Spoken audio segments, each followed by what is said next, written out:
Saludos.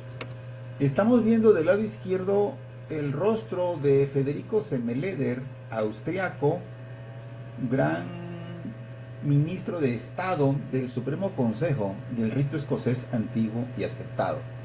A partir de diciembre de 1865 y en el año de 1866 y en adelante siguió funcionando como integrante del Supremo Consejo del rito escocés antiguo y aceptado.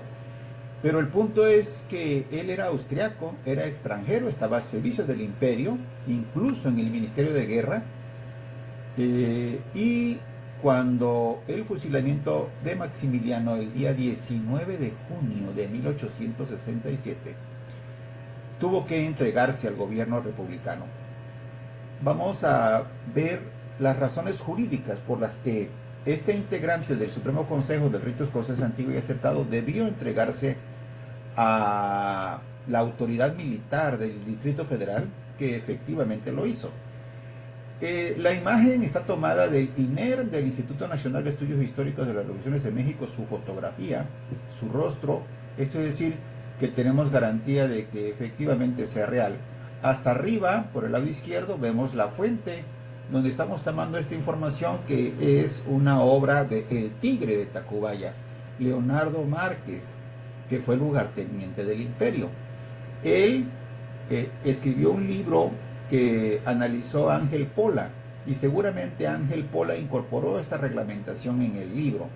Y bien, vemos cómo pues Maximiliano fue fusilado el 19 de junio y se acabó todo pretexto político para cualquier tipo de convulsión. Por eso el día 21 apenas se enteraron en la capital, seguramente vía telégrafo, que había sido fusilado el emperador. Se mandó la orden que todo extranjero se reportara ante el gobierno republicano, y uno de tantos era Federico Semmeleder del Supremo Consejo. Leamos el reglamento hasta arriba.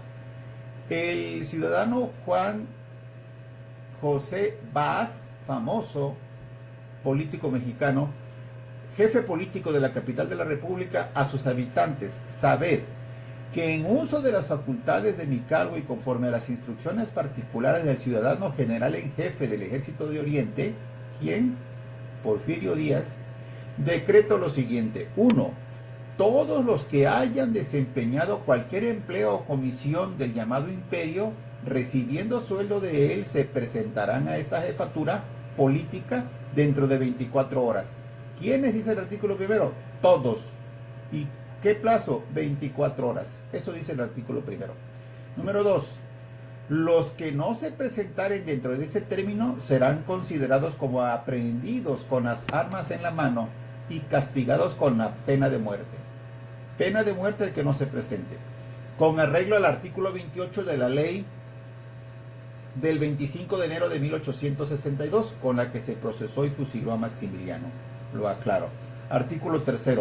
Los que desempeñaron el papel de notables, consejeros, jefes de oficina y comisarios imperiales, así como los que en el servicio militar hayan tenido los empleos de comandantes generales, permanecerán en prisión, sujetos a los que respecto de ellos disponga el Supremo Gobierno, es decir, Benito Juárez, todavía estacionado en San Luis Potosí. Artículo 4. Aquí viene una explicación de por qué no murió Semmeleder. El masón tradicional promedio seguramente explicaría, sin pruebas, de que intervino la masonería. Pudo haber ocurrido, pero no tenemos las pruebas. ¿Qué es lo más razonable? Dos motivos. Uno, que se entregó. Y dos, el artículo 4. Fíjense lo que dice. Artículo 4.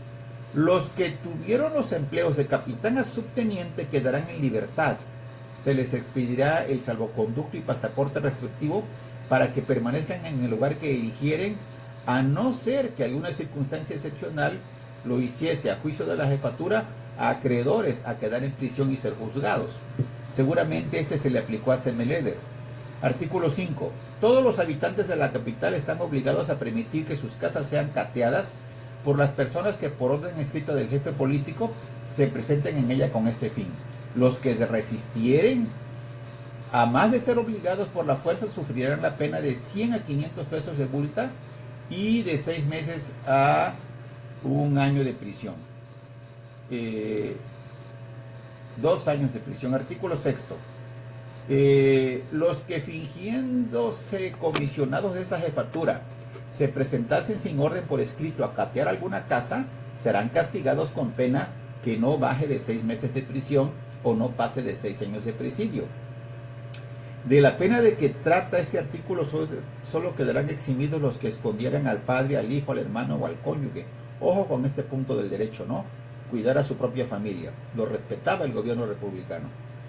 Esto lo hacía porque algunos se presentarían seguramente, como en cualquier época del mundo, en cualquier latitud prácticamente, a nombre del gobierno sin tener facultades. Esto cuidaba el artículo sexto. Dice el séptimo: todos los que tengan en su poder dinero, alhajas, muebles u otros objetos pertenecientes a la nación, están obligados a entregarlos en el término de 24 horas en la tesorería municipal.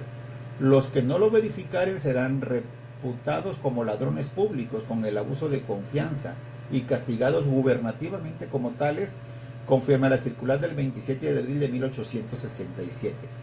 Es decir, una circular de apenas 2 meses atrás. Artículo 8.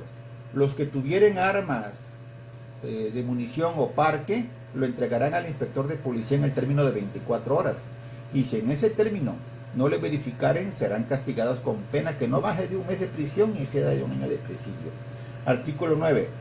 Las penas de que hablan los artículos 5, 6, 7 y 9 se aplicarán gubernativamente. ¿Qué significa esto? Entiendo yo que por la vía administrativa, sin intervención del Poder Judicial, que en todo momento estuvo en servicio del lado republicano, pero por el momento estaban seguramente suspendidas por el estado de guerra. Así que esto se aplicaba gubernativamente, es decir, por la vía administrativa, sin intervención judicial.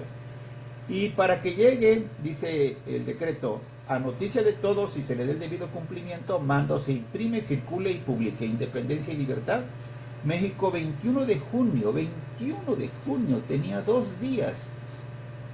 Fusilado Maximiliano, firma Juan José Vaz. ¿Y por qué en este plazo y así tan rápido? Pues porque la simple muerte ya de Maximiliano acababa por completo cualquier pretexto político para que alguien se mantuviera en armas, en combate, y por eso se hizo el 21 de junio. ¿Qué pasó con Semmeleder, gran ministro de Estado del Supremo Consejo del Rito Escocés Antiguo y Aceptado, que inmediatamente se presentó ante la autoridad? Eso lo salvó, y seguramente una aplicación del artículo 4 de este decreto, porque él no tuvo un mandato alto en el esquema de lo que fue el imperio.